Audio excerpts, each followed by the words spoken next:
Welcome to the Fresh and Fired Up podcast. I'm your host, Dr. Emily Marshall, joined by my co-host, the wonderful Haley Pindle. We're so glad you're here today. We are here to help you in your health, fitness, and life. So let's get fired up. Let's get fired up. I'm so fired up.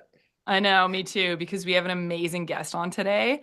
The one and only Nicole Ferrier. She owns Nicole Ferrier Fitness online coaching. She's dedicated to improving people's relationship with food and getting them stronger. She is a bikini athlete, coach. She has a training app. She's the host of the Beyond the Bikini podcast. And if I missed any details, then she can fill us in. Welcome to the show. Yes, I actually was just thinking of the fact that I wear like a million different hats. But you nailed everything. I mean, Thank my you. last name's actually Nicole Block, but nobody knows me as that. So I still go by like Nicole Ferrier because I am married. Oh, congratulations. Yeah. Thank Speaking you. of marriage, Yeah, speaking of marriage, Haley just got I just got engaged. Everyone needs engaged. to There you know. go. I We're just so got my excited. rubber ring on. So Oh, heck yeah. Heck yeah. We love the married life.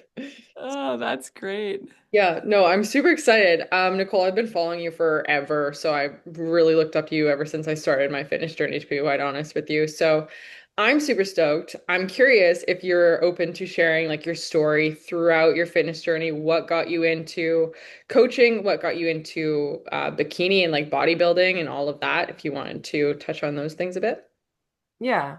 Well, when I first started my fitness journey, I have a background of gymnastics. So the first time I ever went to a gym was actually with my gymnastics coach, which I didn't realize this at the time, but she was like an Olympia level fitness competitor. And I always wondered why she was so lean and so jacked and so strong and always eating lots of protein.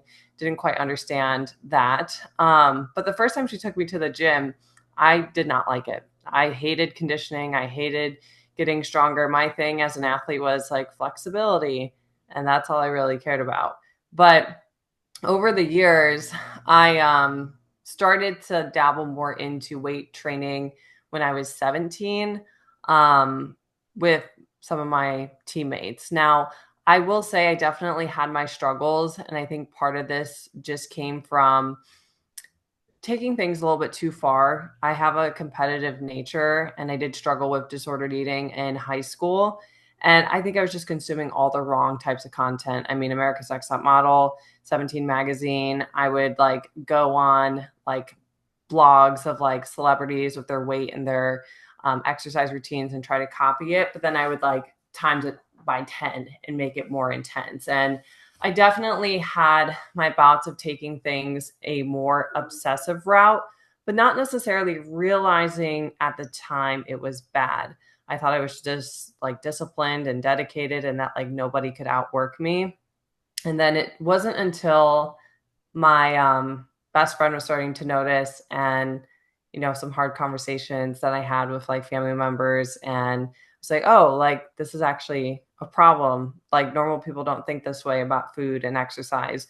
So I like to tell people I've struggled with like every eating disorder under the sun that kind of morphed over time. But that's what kind of, in a way, led me into bodybuilding and led me into macro tracking. One of the first ever bikini competitors I saw was like Nikki Blackader in Mm. 2014 on YouTube. And the macros thing was just so weird to me. I didn't understand it at all, coming from someone who only counted calories and just had food rules. And when I learned how to track macros, it helped me see food as not like good or bad or just like high calorie, low calorie. I saw the value of the food and it really did help my relationship with it too. And with my gymnastics background, at that time I was, 18, 19.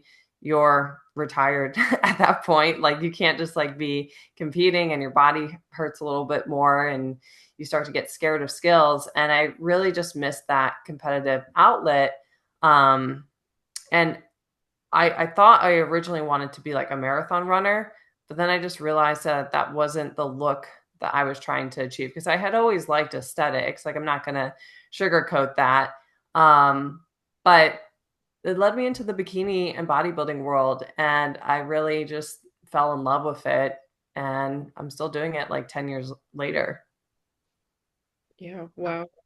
I love that. I love the evolution of your story as well. Can you elaborate a little bit, like, what is the difference with you, how you view food right now compared to like maybe what you see with clients and people who come to you with these issues? Like, what is the avenue that you take, I guess, or took yourself through to get to this point? Yeah. I remember listening to a podcast of this guy who talked about his food fears and how he was like scared of pizza, for example. And he said that I knew I needed to like eat the pizza and just, as silly as it sounds, lift my shirt up and be like, did I die? Am I okay? Like, is my body still here? Did anything change in the short term? And he's like, no. And I realized that I was making every single food decision literally life or death, where miss a workout, all your progress out the window, like you're such a failure, like that perfectionistic mindset, or like had one cookie, I gotta have all of them, or now I need to work out. Like that type of mentality was not serving me. And I had to learn how to take that mentality and switch it on over into how would I talk to a friend in this situation? I'm sure we all wouldn't want our best friend or our daughter to go run a mile after eating a cookie. So why are we doing this? And why are we setting all these food rules on ourselves? But we wouldn't do that to a friend. And so I think a lot of women have been taught how to hate themselves and hate their bodies and not feel good enough. And I had to work on appreciating myself and not being so mean to myself, which I think comes with age. I It does break my heart when I get a client in their 40s and 50s and I can still tell there's so much like anger behind how they treat themselves, but I do feel like just aging naturally helps me have more appreciation like for myself. Yeah. Yeah, that makes so much sense. Well, and it's interesting to see that evolution, right? And you have Yeah. your own journey, which I think is great because you can live out of that experience. But what are some of the mindset shifts? Have they been mostly the same as yours or kind of all over the map for some of your clients? And like how your clients transition to or from extreme dieting or perfectionism to more of a sustainable strength and confidence.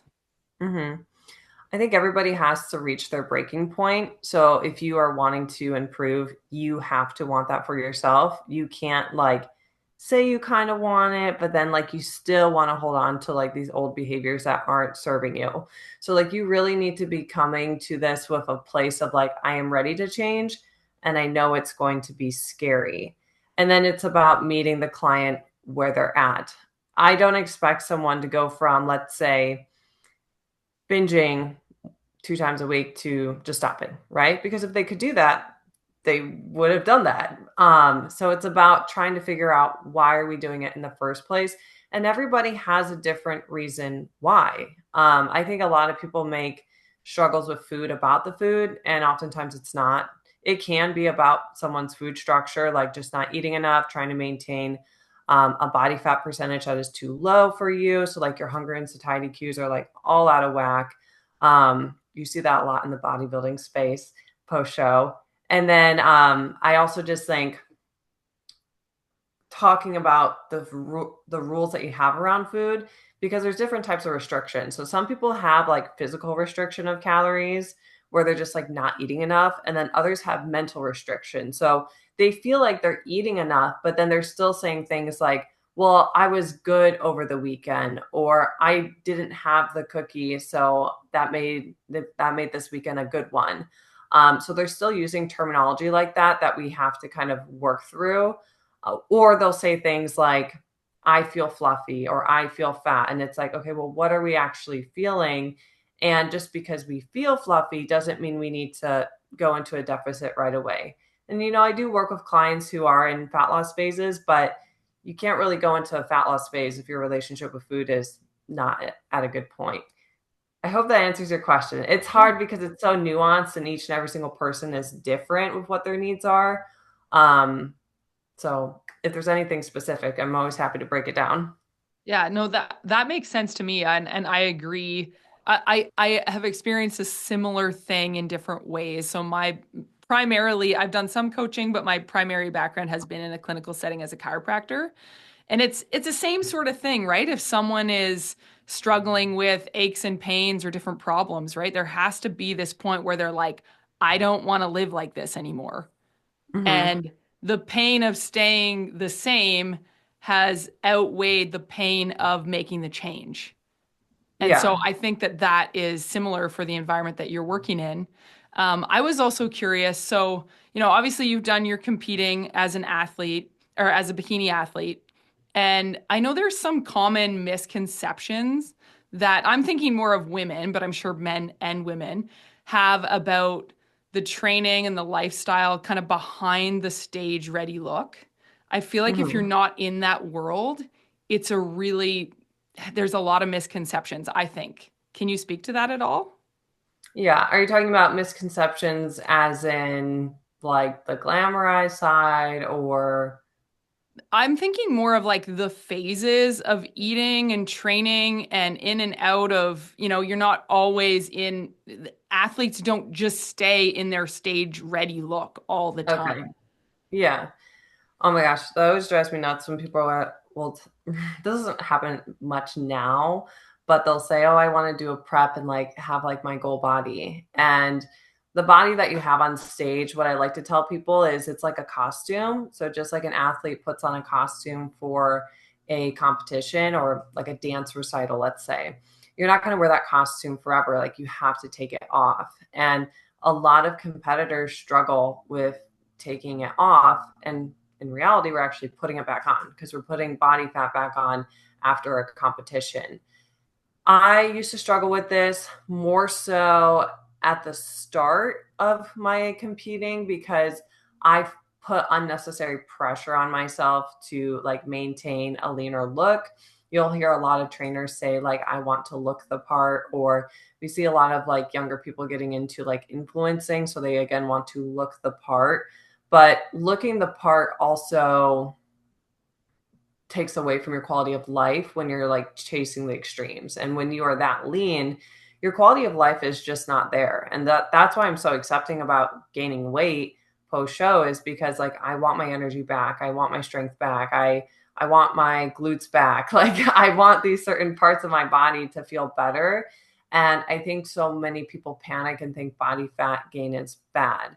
So when you go into a prep, you should be starting it knowing I'm going to gain weight after. Now, is that to say you should gain 40, 50 pounds after your show and be binging? No, you should be gaining like a healthy amount of body fat after to still be strong and still have energy and still feel good in your skin.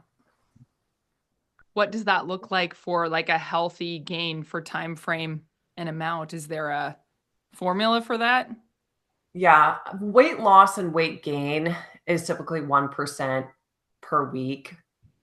So if you're trying to gain weight too, you can gain it slower, but there's also a stopping point. So like you're not going to go into your post-show phase and gain, because some people take 2, 3 years off. So if you're just gaining that whole time, that weight's really going to start to accumulate.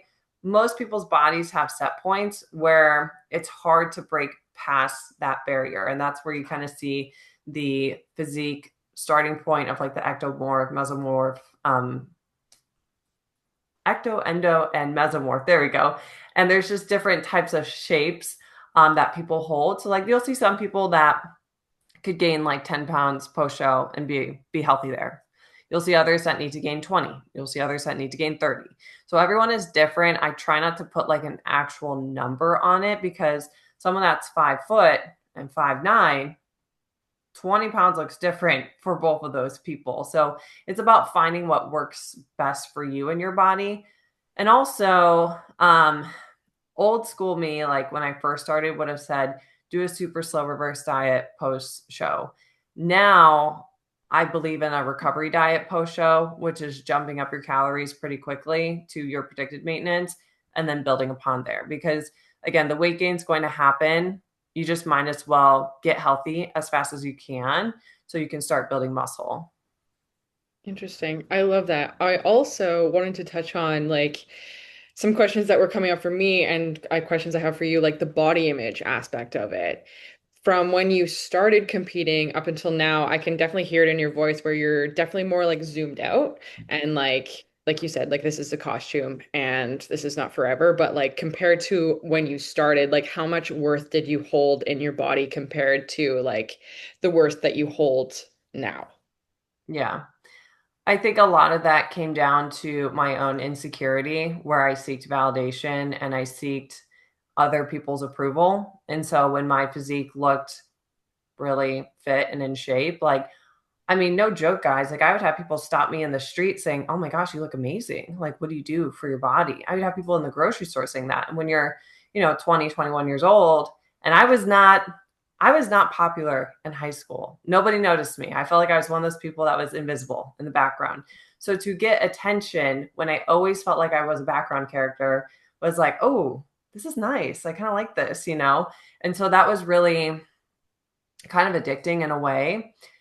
And then I would even have people make comments of when I would gain weight, where they would say, "Oh, you look healthy now," or "I like you better with some more weight on you." And so that would really kind of mess with me mentally because I felt like my body was just, in a way, bodybuilding, you are putting your body on display, right? But then it's like people don't filter their comments.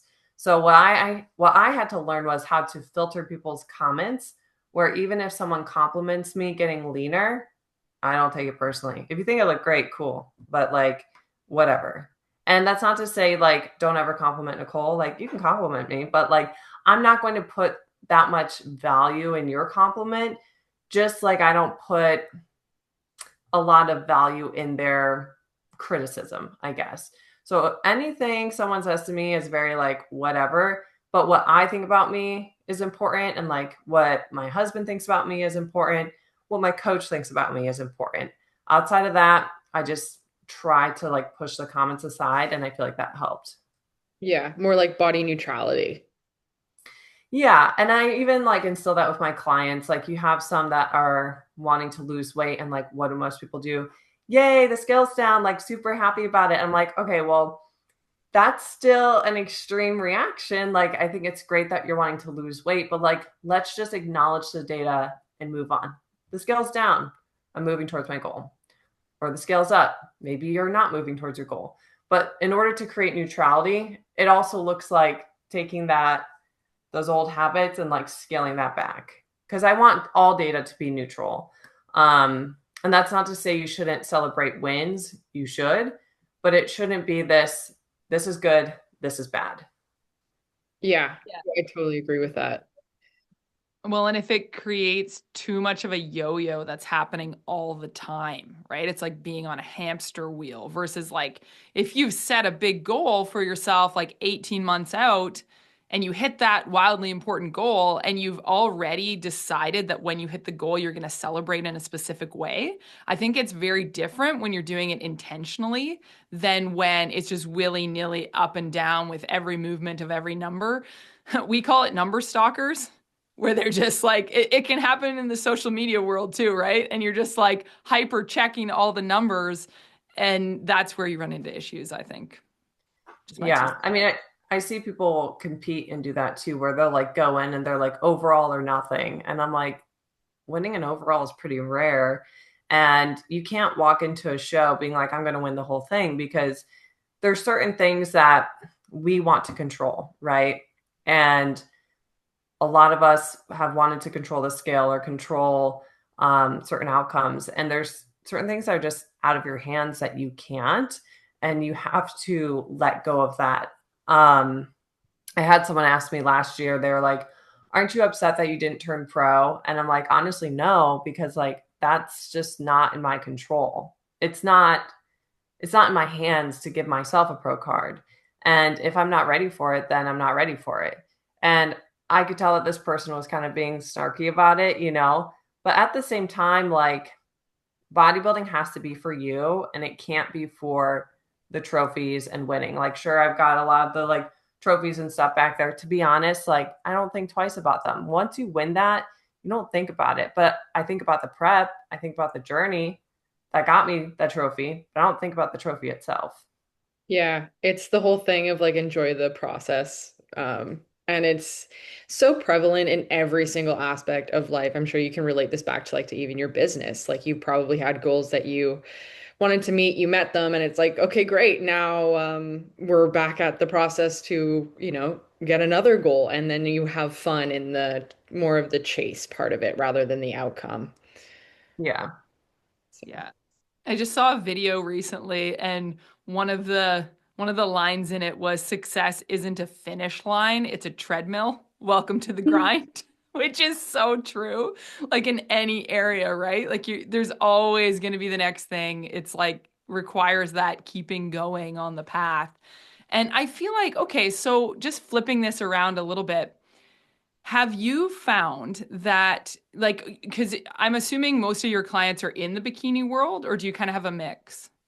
In the No, it's like 80/20, 80% of lifestyle clients, 20% Okay. compete. Okay. 20% compete or have aspirations to compete, Okay. if that No, makes that's a sense. good distinction because I was kind of curious about that. Some of the differences mindset wise with someone who's looking to compete in bikini versus just their lifestyle, like just making themselves feel better in their body, feel better about how mhm. they're interacting with food and their training. Yeah. In order for someone to be successful with competing, they do have to be a different breed of person. They have to be extremely intrinsically motivated, which means like they don't rely on motivation to take action. They are just in autopilot. So, um, I mean, I had preps where I legit found out I like had this huge breakup going on. I was moving that day. I still hit my cardio. I was moving my stuff out of my boyfriend's house. I still hit my cardio for the day. I still hit my macros for the day. No slip ups. Like it's just this autopilot mindset of like the world could be burning down, but I can still check my boxes. Like that's the prep type of person that you have to be is like, what's the problem? I'll give you the solution like this. And that takes time to develop. I have seen people go from like complete newbie to like, oh, my fridge broke and like everything is like falling apart. I don't know how to solve this problem. Like that type of person, I've seen them get to the prep person, but that takes time. So I would say they're very solution oriented. They don't need someone to like be at the gym to motivate them. Like they are self motivated. And they also understand that there will be sacrifice and they are okay with that. I think a lot of lifestyle clients can struggle with sacrifice and struggle with discomfort. Um, if you're in a calorie deficit, you want to lose body fat, you will have some hunger. And a lot of people who have a history of struggling with food can panic when they have hunger or feel like they need to solve hunger. And it's about learning how to be in tune with your body and what is an emergency and what is not. And again, some hunger in a deficit is not an emergency. That's not to say you should be starving, but I think a lot of lifestyle people are learning how to be in tune with their body and learning how to be in tune with their emotions of like, oh, I don't feel motivated, but I can still get my steps in and I can still make that dinner that's going to be in alignment with my goals. So it's a person that is just, they take a little bit longer to solve the problem. And then the prep person is like auto like this. Yeah. Have you ever like turned down somebody and be like, you know what, you're really not in a good spot to even like attempt to do? Prep. Yeah. Yeah. And there's coaches out there that will gladly take your money and give you a cookie cutter meal plan and put you on stage and you might do well, but I'm not going to do that. I'm not going to put someone on stage that says things like, I just want to feel good in my body. That's not why we compete. Or I just want to challenge myself when you've never tracked macros before.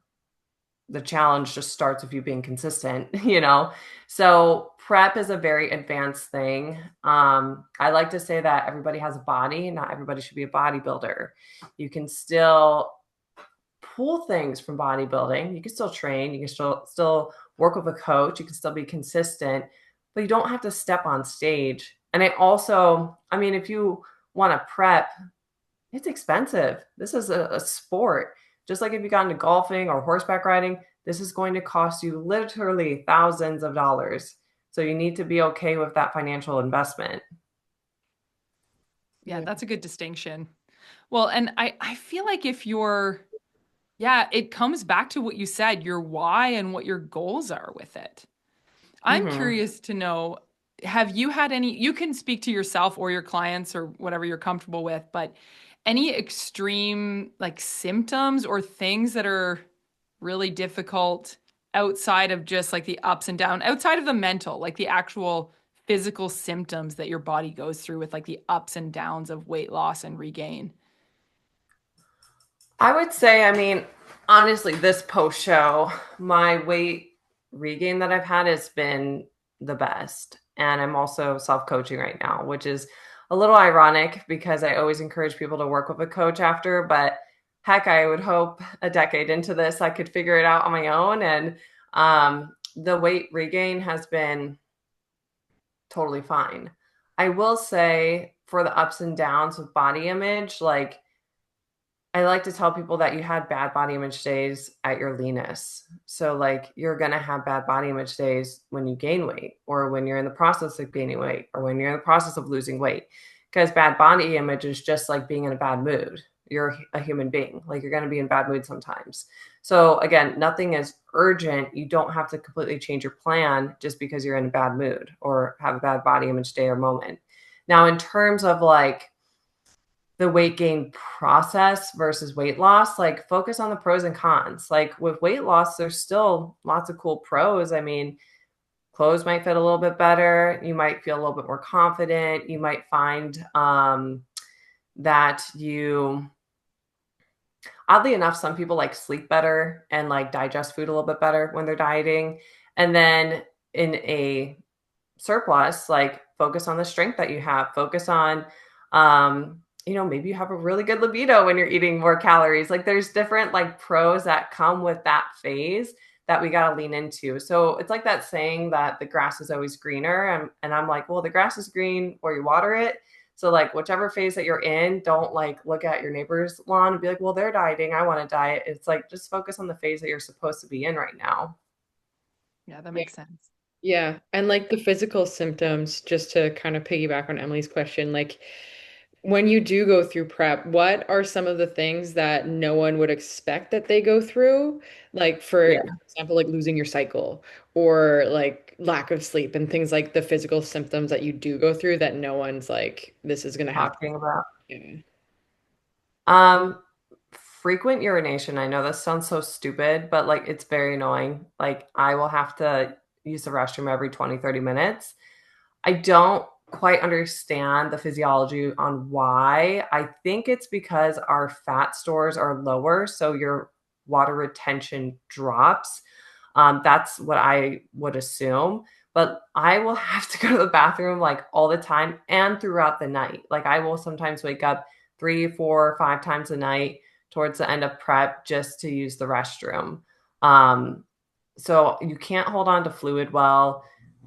Chronic fatigue, like, just, I know a lot of people talk about this midday fatigue. In prep, it feels like I need a nap to function. So this past prep, I would like take baths in the middle of the day for like 15, 20 minutes, and that would help me kind of recharge.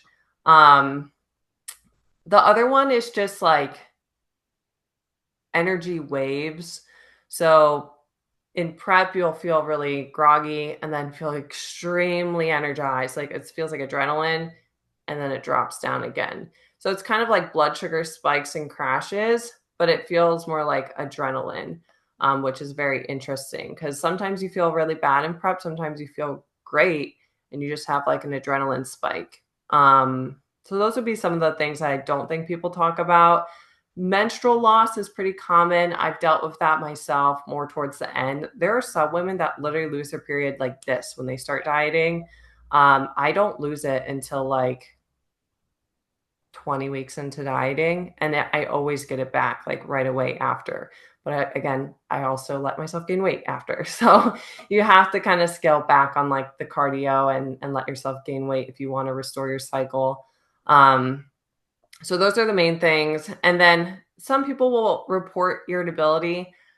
Hot take. I think that is a maturing thing. I think dieting is a choice, and you being irritable to your spouse we're kids. We all are human. We all get upset sometimes, but it's not appropriate for you to be grumpy for weeks on end because you're deciding to diet. So if you're upset, it's better to be quiet than to say something you'll regret later. So just learning how to express if you're having a bad day, I think is important. There's many times I'll tell my husband that I'm tired today, I'm hungry today, I just feel a little off today. And that helps everyone feel okay. Cause like I don't want someone to be like, oh, she's like ice cold today. And it's like, no, I'm just tired and like talking takes effort. Fair. Fair enough.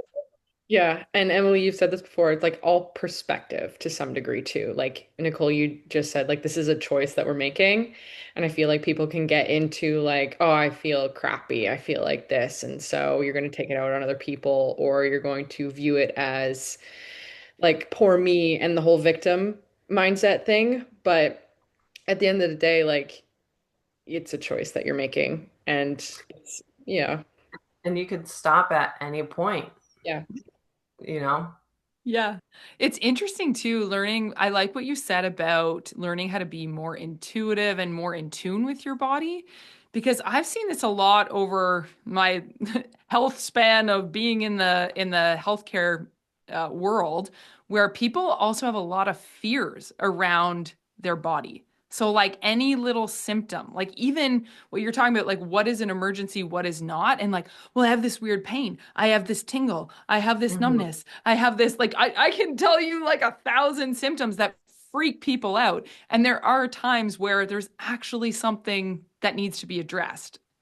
But a Mhm. lot of the time, it's not a crazy life-threatening thing. So I think even pushing through outside your comfort zone with whether it's pain or hunger, these like innate things that we're like our body is scared of or our brains are scared of, to be like, no, it doesn't have to be scary. It's about training yourself the cues to what is an emergency versus what is not. So I like that you brought up that, because I think that's a really big deal. Probably even more so with lifestyle clients, because they're learning that process of getting in tune with their body.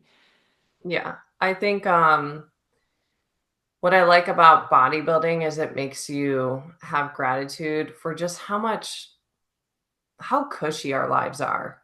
I mean, Yeah. you don't have to be hungry, like rarely ever. You don't have to move much. You literally don't have to do anything with how modern society is. And so when I'm in prep, like I don't really go out to eat in prep, just there's too many variables of like inconsistency. So even just going out to dinner, it's like this is such a nice experience. And yet people take that for granted because they go out to eat 3, 4 times, 5 times a week and they don't think twice about it. And so when you have restriction in a healthy manner, in a way that you're choosing, that's not disordered, but in a way that you're choosing, it actually allows for you to have appreciation. I grew up Catholic, so like something people do is they will do like a 40-day like Lent where they remove something that they enjoy. And then when they bring it back, it helps you have like appreciation for that thing, right? And so I think when you can do that here and there, it really helps you have appreciation for like the little things in life. And like even just it sounds silly, but like even just having like energy throughout the day, like there's people who don't have energy throughout the day. So like if you get to experience some of that in prep, like is it fun when you have days where you feel kind of like a zombie? No. But you're gonna feel like that temporarily, feel better. And again, there are people that feel like that all the time. So it makes you kind of have respect for different scenarios and situations. Yeah, totally. That's so well said. And Haley, that reminds me of the quote you shared on the bottom of your list. Yeah, yeah. The quote of like someone in their 20s is in a hospital bed, like be grateful for the problems that you have, which is so, so, so true. And I think we forget about that way, way too often. So that's, yeah. Yeah, Yeah. embracing the challenge, getting outside your comfort zone. I have loved this. Thank you for being on today, Nicole. Is there anything else you wanted to end off on before we see you later? I don't think so. I mean, if you guys like to hear my voice, you can always check me out on Beyond the Bikini Radio, but I'm sure that you'll leave that down below. Yes, we will. So we'll leave all of Nicole's contacts in the description. Make sure you share this episode with a friend. and rate it, review it. If you haven't clicked the subscribe button yet, now's your chance. And in the meantime, be free, feel fresh, and live on fire. Sweet. I don't know how to stop recording. Oh, pause, stop.